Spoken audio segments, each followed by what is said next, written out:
नमस्कार, आप देख रहे हैं सी न्यूज भारत में। आपके साथ आकांक्षा यादव। रुक करेंगे खबर की तरफ। कोरोना काल में रेनबो और मल्होत्रा अस्पताल में तकरीबन 500 से ज्यादा डिलीवरियां हुई हैं। वहीं अस्पताल की टीम और चिकित्सक महामारी के खिलाफ डटे रहे, तभी इस कार्य में सफलता पाई गई। ये कहना IVF विशेषज्ञ डॉक्टर केशव मल्होत्रा का है, जहां उन्होंने हमारे संवाददाता अनुज उपाध्याय को बताया कि अस्पताल अपने 9वें साल में प्रवेश कर रहा है। ये सफर उपलब्धियों भरा रहा है। वहीं उन्होंने अस्पताल में सभी प्रकार की इमरजेंसी सेवाएं मरीजों के लिए हर वक्त उपलब्ध होने की भी बात कही। साथ ही मरीजों से कोरोना से बचाव करने की अपील भी की है। हमारे साथ मौजूद है रेनबो अस्पताल के वरिष्ठ IVF स्पेशलिस्ट डॉक्टर केशव। आइए उनसे जानते हैं 8 साल में रेनबो अस्पताल का कैसा सफर रहा है, क्या क्या उपलब्धियाँ रही हैं। Thank you C News. जैसा कि आप जानते हैं कि रेनबो हॉस्पिटल को आज 9th ईयर शुरू हो रहा है आगरा में, एंड पिछले 8 साल बहुत ही सफल रहे हैं इस हॉस्पिटल को अगर आप देखें। बिकॉज अगर मैं 8 साल पहले की बात करूं तो आगरा शहर में एक सुपर स्पेशलिटी हॉस्पिटल की हमेशा कमी दिखती थी, जो कि हमने पूरी कोशिश करी है कि वो पूरी की जाए। इन 8 सालों में रेनबो हॉस्पिटल में करीब 25 डिपार्टमेंट्स शुरू करे गए हैं और सुपर स्पेशलिटी सर्विसेज जैसे cardiology, neurosurgery, gastro surgery, gastric cancer surgery, IVF और इवन ऑब्स्टेट्रिक और गायनेकोलॉजी में जो हाई रिस्क डिलीवरीज होती हैं, जो आगरा में नहीं होती थी पहले, वो वाली सर्विसेज भी हम लोग बहुत सफल तरीके से ऑफर करने में कामयाब रहे हैं। और आपकी ब्लेसिंग्स और अगर ट्रस्ट बना रहेगा तो आगे भी यही कोरोना काल में रेनबो अस्पताल में तकरीबन 500 से अधिक बच्चों को जन्म दिया है। यह एक अच्छी उपलब्धि है, उस विषय में आप क्या कहेंगे? देखिए, ये साल बहुत ही डिफिकल्ट रहा है सब लोगों के लिए। बिकॉज एक तो पैंडेमिक, कोविड का जो पैंडेमिक आ गया, उसके चक्कर में बहुत सारे ऐसे पेशेंट्स थे जो अस्पताल नहीं आ पा रहे थे, लॉकडाउन से परेशान थे। पहली बात तो वो थी। दूसरी बात, सब लोगों का काम बंद हो गया, तो इकोनॉमिक स्ट्रेस जो लोगों पे रहा है वो भी बहुत मेजर स्ट्रेस रहा है। और ये सब को देखते हुए हम लोगों ने ये प्रण लिया था कि हम लोग अपनी सर्विसेज बंद नहीं करेंगे।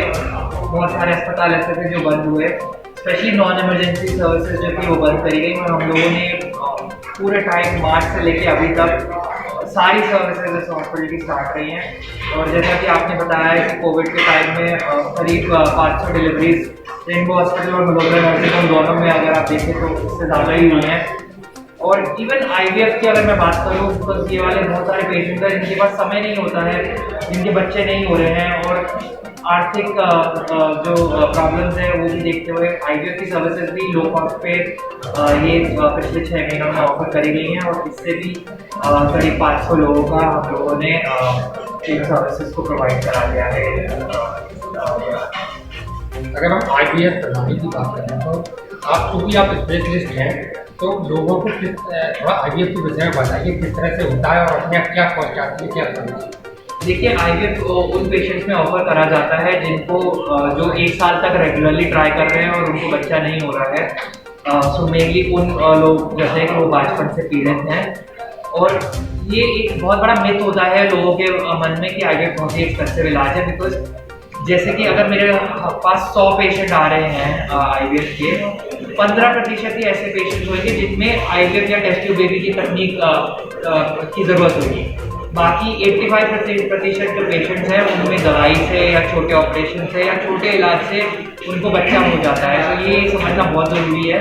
बिकॉज ये डर रहता है पेशेंट्स के अंदर, और फिर वो और टालते जाते हैं। और फिर वो जब टालते जाते हैं तो उनका जो अंडा बन रहा है वो और कम होता जाता है, शुक्राणु की क्वालिटी कम होती जाती है। तो ये समझना बहुत ज़रूरी है कि सही टाइम पे सही इलाज करा जाए। और ये हमारा ऑब्वियसली इस सिटी को देखते हुए लो कॉस्ट सर्विसेज प्रोवाइड करना बहुत ज़रूरी है शहर के लिए।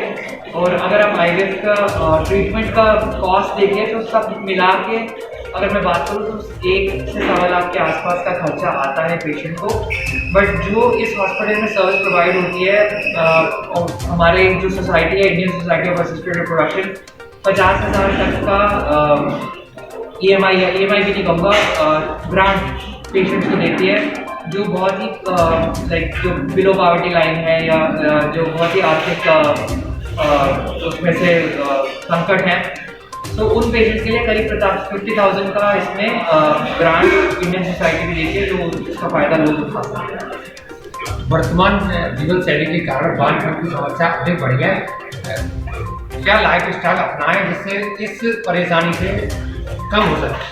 देखिए, लाइफस्टाइल बहुत ही इम्पोर्टेंट कारण है बांझपन के। अगर आप ट्रेंड को देखें जो बढ़ रहा है अभी बहुत, आई थिंक लाइफस्टाइल एक बहुत इंपॉर्टेंट कॉन्ट्रीब्यूटरी फैक्टर है इसमें, क्योंकि अगर आप अभी का लाइफस्टाइल देखें, पुरुषों में तो स्मोकिंग बहुत कॉमन हो गई है, अल्कोहल कंजम्पशन बहुत कॉमन हो गया है, और ये सारी चीज़ें शुक्राणु की क्वालिटी को खराब करती ही है। महिलाओं में भी अगर देखा जाए तो ये वाली जो हैबिट्स हैं ये महिलाओं में भी दिख रही है, स्पेशली अर्बन सिटीज़ में और जो टियर 2 सिटीज़ है उनमें। हुक्का कल्चर बहुत कॉमन हो गया है। अगर आप आगरा शहर की भी बात करें, यहाँ पे भी बहुत कॉमन है, और लोगों को ये समझ में नहीं आता कि अगर वो 1 घंटा हुक्का पीते हैं वो 100 सिगरेट के बराबर स्मोक अंदर लंग्स में लेता है, और उससे कई गुना ज़्यादा हार्मफुल इफेक्ट जो शुक्राणु और अंडे हैं उनके ऊपर पड़ता है। दूसरा कारण है स्ट्रेस, बिकॉज इस लाइफस्टाइल को अगर आप देखें, इतनी भागदौड़ वाली जिंदगी हो गई है लोगों की कि उनके पास अपने लिए समय नहीं है। सो इतना स्ट्रेस होता है हर यंग कपल के ऊपर कि इसके कारण भी बांझपन थोड़ा मेरे को लग रहा है बढ़ता दिख रहा है, स्पेशली हमारे जो टियर 2 सिटीज़ है और जो अर्बन सिटीज़ है उनमें। रूरल में अभी भी थोड़ा कम है, बट वहाँ पे भी दिख रहा है। तीसरा कारण है पोल्यूशन और अपना एनवायरनमेंट। प्लास्टिक्स का जो कंजम्पशन है, प्लास्टिक की बॉटल्स हैं जिसमें से हम पानी पीते हैं, ये सारी चीज़ें BPA अपनी बॉडी के अंदर इंट्रोड्यूस करती है, जिससे अगेन बांझपन होता है। तो ये सारी चीज़ें समझना बहुत ज़रूरी है। हेल्दी लाइफस्टाइल अपनाना बहुत ज़रूरी है। योगा, मेडिटेशन, अच्छी डाइट, ये सारी चीज़ों से बांझपन को थोड़ा सा कंट्रोल करें। लास्ट और अंतिम सवाल, कोरोना काल से बचाव के लिए अभी और क्या करना है? देखिए, ये बहुत ही आसान सवाल है। मास्क पहने, फिजिकल डिस्टेंस मेंटेन करें, और अपने आप को ऐसे समझिए कि आपको कोविड है तो आपको दूसरे बंदे को बचाना है। बस ये अगर आप माइंडसेट से चलेंगे तो आप ये इन्फेक्शन को कंट्रोल कर पाएंगे, और हम लोग बहुत ही जल्दी, हमारा देश अब अच्छा कर रहा है, कोविड के केसेस कम हो रहे हैं बहुत। बस यही अपना के रखिए, और होपफुली इस साल के अंत तक या मे बी फर्स्ट क्वार्टर अगले साल तक हम इसको कंट्रोल करने में सकेंगे। हमारे साथ मौजूद थे IVF specialist doctor Keshav Gupta. उन्होंने बड़ी अच्छी चीज़ें बताई हैं। अगर बांझपन से बचना है तो लाइफ स्टाइल में चेंज करना पड़ेगा। रेनबो अस्पताल अपना 9वें साल में प्रवेश कर रहा है।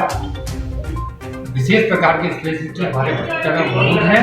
कोरोना काल में इसको और भरोसा हॉस्पिटल में मिलाकर 550 से ऊपर डिलीवरियाँ की जा चुकी हैं। हमारे साथी नरेंद्र सिंह के साथ कुछ बातें। फिलहाल इस खबर में बस इतना ही। देश और दुनिया की तमाम खबरों के लिए जुड़े रहें सी न्यूज़ भारत के साथ। हर खबर आपके साथ, आपके हाथ।